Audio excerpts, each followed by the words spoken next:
여러분 안녕하십니까? 중국 칭다오 대학의 석좌 교수 한형동입니다.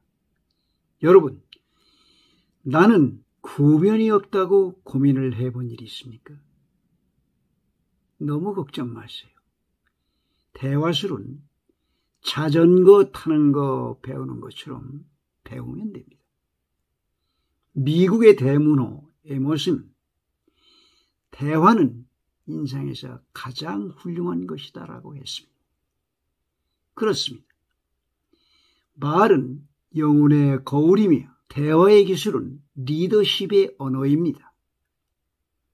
특히 대화술은 비즈니스 세계에서 성패가 달린 관건적인 무기입니다. 입은 재물을 만들고 화술은 운명을 바꾼다는 말이 있습니다. 이렇게 인생에서 가장 소중한 대화를 잘하기 위해서는 우리는 어떻게 해야 할까요?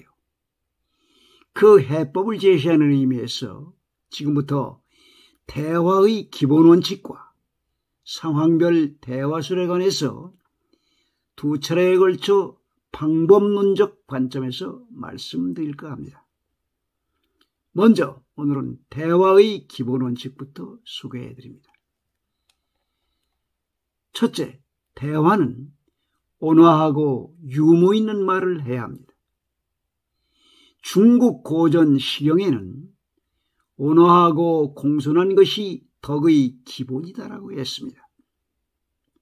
원어로는 온온공인, 유덕지 기하라고 합니다. 말은 공손하고 부드러우며 바른 예의와 태도로 해야 합니다. 말은 그 사람의 인격이며 품격 있는 말은 상대방을 설득하거나 자신의 주장을 관철시키는데 매우 유리한 환경을 조성합니다. 예를 들어 식당에서 종업원이 음식 주문을 잘못 가져와도 질책 대신에 수고스럽게 해서 미안한데 우리는 다른 것을 시켰습니다 라고 하면 종업원은 웃으며 바꿔줍니다. 훌륭한 사람들은 공손함을 표시하기 위해서 죄송합니다, 감사합니다 등의 겸손어를 자주 구사합니다. 그리고 능숙한 유머는 사교의 모임에서 입을 수 있는 가장 멋진 의상의 하나입니다. 유머는 우리에게 단지 웃음만 주는 것이 아니라 심리적인 안락과 쾌감도 주며 사회생활의 윤활유 역할을 합니다. 영국 처칠 수상은 상대방 후보가 처칠은 늦잠 꾸러기로 유명한 사람인데 게으른 사람을 의회에 보내서야 되겠습니까? 라고 인신공격을 하자 이에 대해 처칠은 아무렇지도 않다는 듯 청중을 향해 여러분, 나처럼 예쁜 만화를 데리고 산다면 아침에 결코 일어날 수 없을 것입니다. 여러분들께서도. 라고 응수했습니다. 이 한마디로 연설장은 폭소가 터졌고 청중들의 인기는 단번에 처칠 편으로 기울어졌습니다. 이렇게 유머는 대화의 꽂힌 동시에 엄청난 효과도 가져오는 것입니다. 두 번째 대화의 원칙은 상대방의 말을 경청하고 그의 말을 중간에 끊지 말아야 합니다. 상대방의 말을 경청하는 것은 대화술의 으뜸가는 기본으로서 상대방을 존중하는 태도이자 그에 대한 최고의 찬사인 것입니다. 허버드대 총장 찰스 엘리어트는 사업 성공의 비결은 상대의 말을 경청하는 것이다 라고 했습니다.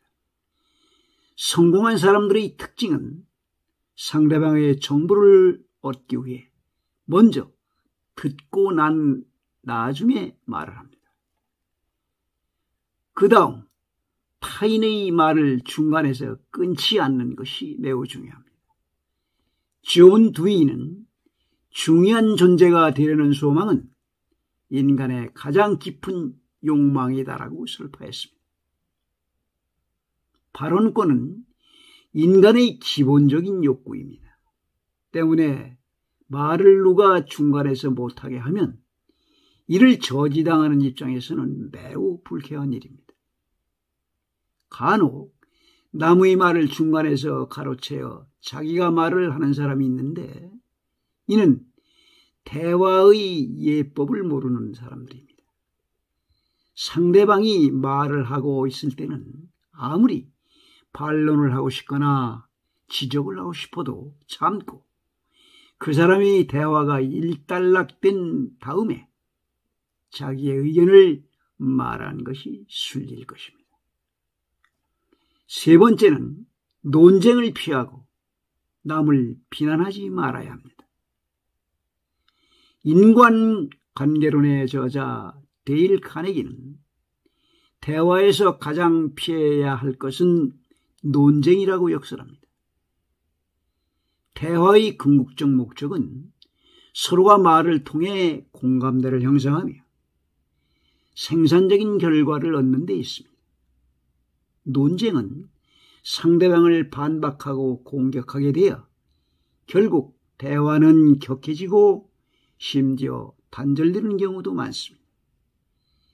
벤자민 프랭클린은 당신이 사람들에게 반박하여 승리를 할 수는 있지만 그러면 상대방으로부터 호감을 잃게 되어 공허한 승리가 되는 것이다라고 논쟁의 폐해를 지적했습니다. 한편 한수 셀리는 우리는 칭찬을 갈망하는 것만큼이나 비난을 두려워한다고 했습니다. 비난은 모두에게 원한을 주고 사기만 저하시킬 뿐 비난점을 개선시키지도 못합니다. 아무리 좋은 충고도 비난받고 있다는 생각이 들게 되면 거부 반응이 일어나게 마련입니다.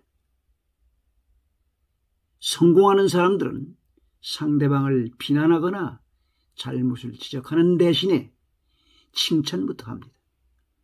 꼭 지적해야 할 말이 있을 때에는 먼저 칭찬을 해줍니다. 그런 후에 조심스럽게 충고를 합니다. 링컨 대통령도 젊은 시절에는 남을 비난하기를 매우 좋아했다고 합니다. 하루는 링컨이 싸움을 좋아하는 정치가 제임스 쉴즈를 비난했다가 쉴즈가 결투를 신청하여 오는 바람에 하마터면 목숨을 잃을 뻔했다고 합니다. 네 번째는 긍정적인 표현을 사용해야 합니다. 위대한 생명의 전도사 슈바이처는 낙천주의자는 모든 장소에서 청신호밖에 보지 않고 비관주의자는 붉은 정지신호밖에 보지 않는다라고 했습니다. 이는 긍정의 힘을 강조한 말인데요. 사물을 어둡게 바라보는 것보다 밝게 바라보는 것이 결국 자신의 삶에서 더 좋은 영향을 만듭니다. 좋은 일을 생각하면 좋은 일이 생기고 나쁜 일을 생각하면 나쁜 일이 생기는 것입니다.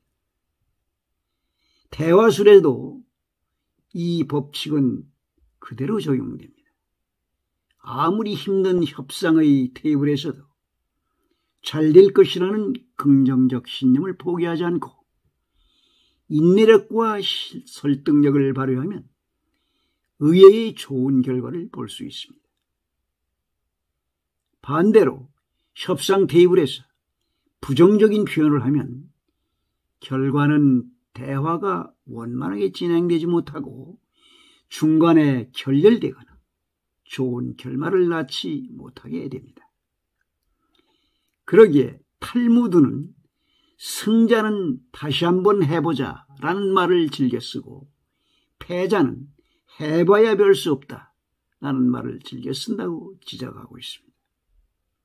즉, 승자는 포기하지 않고 계속 시도한다는 것을 암시하고 있는 것입니다. 대화에서도 어려운 국면이 도래하면 그래도 한번 잘 해보자는 긍정의 말을 자주 해서 설득해야 합니다. 끝으로 상대방의 입장에서 말을 해야 합니다. 맹자에 역지즉 개연이라는 말이 있습니다. 즉, 내가 만약 당신과 같은 처지였으면 나 역시 그랬을 것이다 라는 뜻입니다. 우리가 흔히 상대방의 입장에서 생각해보라 라는 역지사지의 말은 바로 여기에서 유래한 말입니다. 대화를 원만히 진행하고 좋은 결과를 낳으려면 늘 상대방의 입장과 처지에서 생각을 하고 말을 해야 합니다. 그래야만 상대방도 나를 이해하고 존중해주며 대화를 순조롭게 이끌어 나갈 수 있는 것입니다. 당신이 그렇게 생각하는 것은 지당합니다. 나라도 그렇게 생각했을 테니까요. 라고 하면 상대가 기분 좋게 대해주기 마련입니다. 역지사지를 모르는 사람들은 상대방의 입장을 헤아리지 못해 대화의 장에서 바로 갈등과 대립각을 만들어 분위기를 경색시키는 경우가 많습니다. 성공하는 사람들은 상대방의 입장에서 말을 해 감동시킴으로써 그들의 마음을 사로잡습니다. 미국의 테오도어 루즈벨트 대통령은 사람들이 관심을 많이 보인 문제에 대해서는 늘 집에 돌아와 책을 보며 연구했다고 합니다. 이는 상대방의 입장과 사유의 방식을 잘 알아야 상대방 입장에서 정확하게 말을 할 수 있기 때문입니다. 이토록 역지사지의 입장에서 말하는 것은 매우 중요한 것입니다. 오늘은 강의를 여기서 마치도록 하겠습니다. 감사합니다. 다음에는 대화의 2편을 약속드리며 지금까지 저희 강의가 유익한 내용이었다면 좋아요와 구독을 눌러주시면 감사하겠습니다. 고맙습니다.